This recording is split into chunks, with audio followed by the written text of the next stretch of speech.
welcome back to my channel. I am Brittany at the Diary of a Teacher. Today's video is all about things that I feel a teacher needs at home.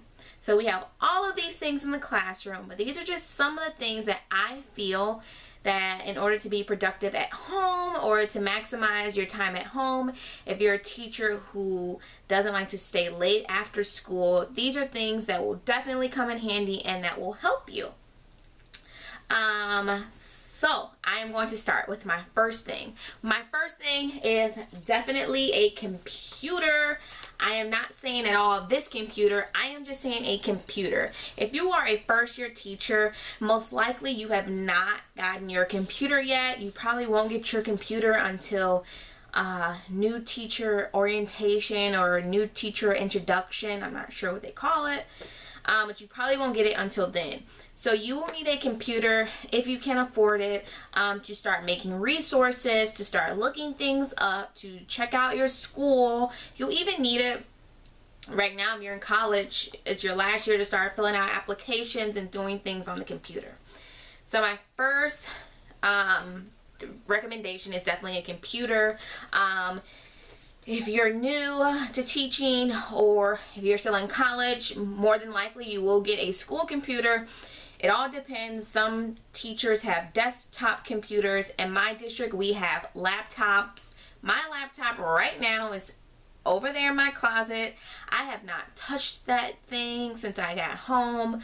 I know districts that have fabulous computers. However, my district issue computer is about 75 pounds. It is old. It is a hot mess. You touch the trackpad one way, the cursor goes another way. I have not touched the thing since I have been home, but they let us take it home over the summer, so I brought it home, but I haven't touched it. So, computer is definitely number one. My second thing that I believe that you need, especially a first year teacher, is a planner, because you will plan at home. I personally like the Erin Condren planner. This is my one. This is my Erin Condren from last year. This is my new one that I cannot wait to use. And as you can see, my name, you can probably see an L, but there's an S back here. That's because I am getting married next year and my name will change from Lewis to Swift. So that's for the S. But anyway, especially if you're a first year teacher, to me, in my opinion, I am just a writer. Even in college, I chose to take my notes by hand while all my other classmates are typing away. I just love paper and pencil. I don't know, you can never lose it. And I have my co-teacher, she's like, the cloud, you can't lose anything in the cloud. I'm like, but still, I want this. Especially for a new teacher, if you take something like this with you, not particularly the Erin Condren. I've heard about the Happy Planner. In college, I was a big fan of Blue Sky planners, I believe they're called. Those are my favorite planners in college.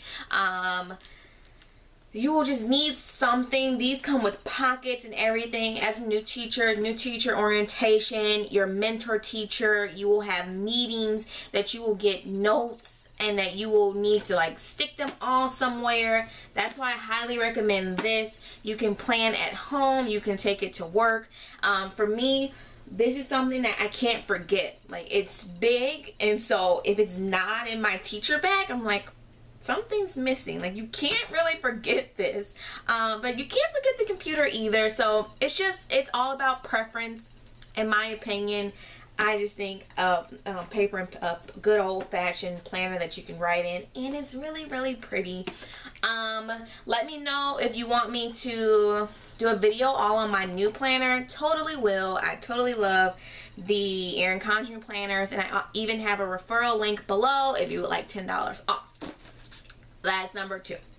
Number three, that I'm going to recommend is a printer, and I am going to say a certain program, the HP Instant Ink. I'm not sure if other printers have this program. I'm probably by now, I would think so.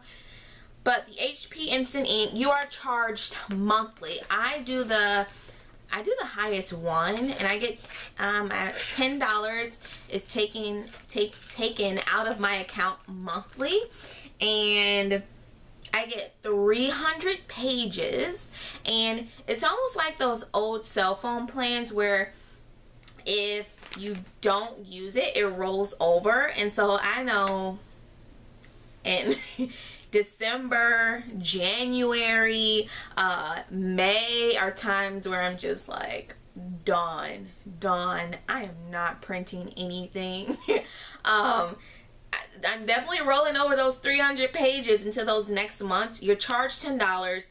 Your computer like lets the headquarters know which ink you need, and you start accumulating ink that you didn't even know you had, and it'll tell you when to change it. So then when you're done, you put the ink in here. This comes with it, and you put the ink in here, and you don't have to buy a stamp. I just have to write my name here that that is from me. My old cartridge is in here. And then here is my new ink, in which you can see it is still in here because I have not changed it. So I took this one out. There's one in my computer, and then I have this one on the sideline.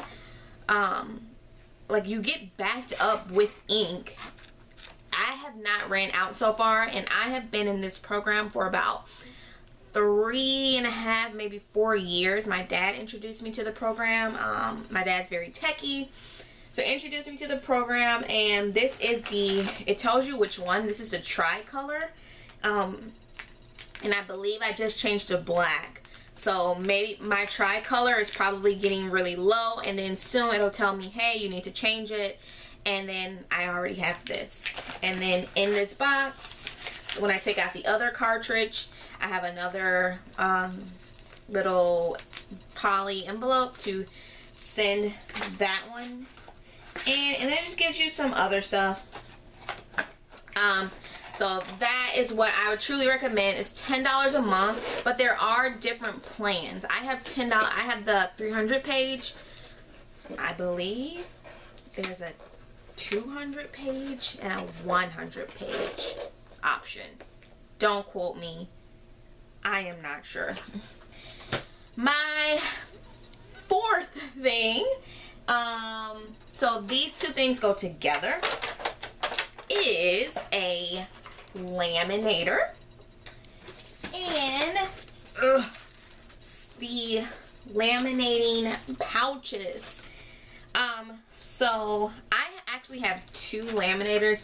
The other one is over there, but I did not feel like bringing it. No, I am not that crazy that I have two for home. I have one for home and one for school. I purchased my first one right before my first year of teaching because I could not get into my school and I didn't know like the procedures and things like that. So I just wanted to do it from home. And you will start to see that even though you have a laminator at school, there will be a line. Half the time it will probably be broken like your printer, or for some reason only the janitor knows how to put the rolls of lamination on there and he hasn't been there. No one else knows how to do it. Someone jammed the laminator. You'll get there really early in the morning, but you have to turn it on and it takes 15 to 20 minutes to warm up. So these will be your saving grace. So I highly recommend having two if you can. Like I said, I brought one last year and then I got this one. This one was on sale, which made me get this. I think it might have been Prime Day. I could be so wrong, but I'm pretty sure it was Prime Day that I got this one. And this one is the anti-jam. And I can say that this one has never jammed on me. And then the pouches. I always order the 200 pouches, and they come in two things like this. And I always take one to school and I leave, it's like all in front of my face, sorry.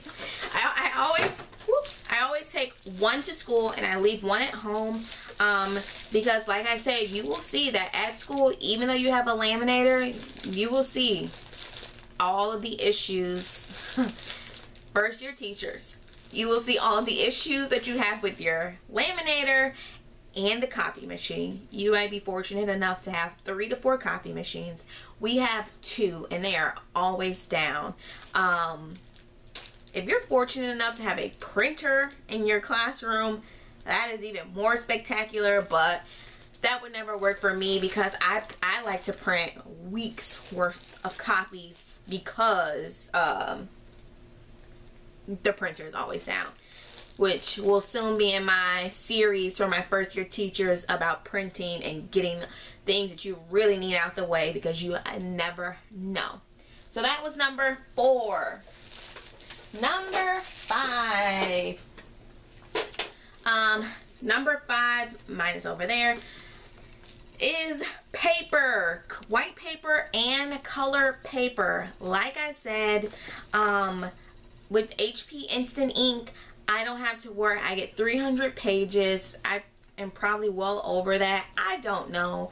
They charge me $10 a month. If you go over it, there's a charge. I think it's 25 cents per page that you go over. But honestly, I have never went over it. And I have globs and globs of paper and I do a lot of projects. It's very easy to track your pages when you go on the website. The way that you registered and put your credit card information is how you go and you track it. If you see that you're going over, pace yourself. If you're nowhere near it, ignore it, keep printing. I always buy Astro Bright's paper on Amazon when I see it is on sale. Also, whenever I'm at Target or Walmart and it's really a really good deal, I will pick this up. I just got this from Michael's and it is 50 sheets and there are 5 different shades of pink. My favorite color is pink. I absolutely love this. I don't have a clue what I'm going to use it for, but I am always picking up paper, colored cardstock paper if I see it for printing purposes because it will always come in handy. So this is definitely something I recommend. My next thing are markers and pens and pencils. This one is a hard one because this more goes along with my planner, but every single thing that you see here, this is not even half of my collection. I don't know where my other ones are. This is not even half of my collection of pens and pencils. But whatever you see here is also what I have in the classroom because I don't like to bring them back and forth. I've had incidents where pencils like fall and markers, the caps come off, and I've taken things home and then I didn't have them when I got to work. So if I buy 1 pack of Flair pens, I'll buy another pack just to have at school. I recommend these when you're planning so you have every color. If you ever want to do things from home, like for instance, this year I took all of I ordered the dollar books from Scholastic at the beginning of the year, and then I took them home over Christmas break, before Christmas break, sorry. I like wrote my students notes each and every single day. Like I had 47 students. I was taking them home and I didn't have to worry about, oh, I don't have the markers or something like that. So I definitely recommend pens and markers in different colors. I make anchor charts at home. I make my examples at home at times, especially on Fridays. I am out. But if I know on Monday that I am starting a new unit, I will take things home on Friday. Sometimes I never got to it. So that is why I recommend this. And those are all of the things that I believe that a teacher should have at home in order to be productive at home. And so if there are ever things that you possibly did not want to stay at school for, that you can still do at home because you have the materials. There are tons of other things that I'm sure people bring home, and that there are plenty of other videos I'm sure that you can see. These are just some of my recommendations. These are things that I absolutely use. I'm using all the time. I'm always printing. I'm always working on my computer. I am always planning in my planner and things like that. So those are just some of the things that I felt that you might need. I'm sure there are more. If you have any comments, questions, please leave them below and I will be sure to answer them. And thank you for watching this video.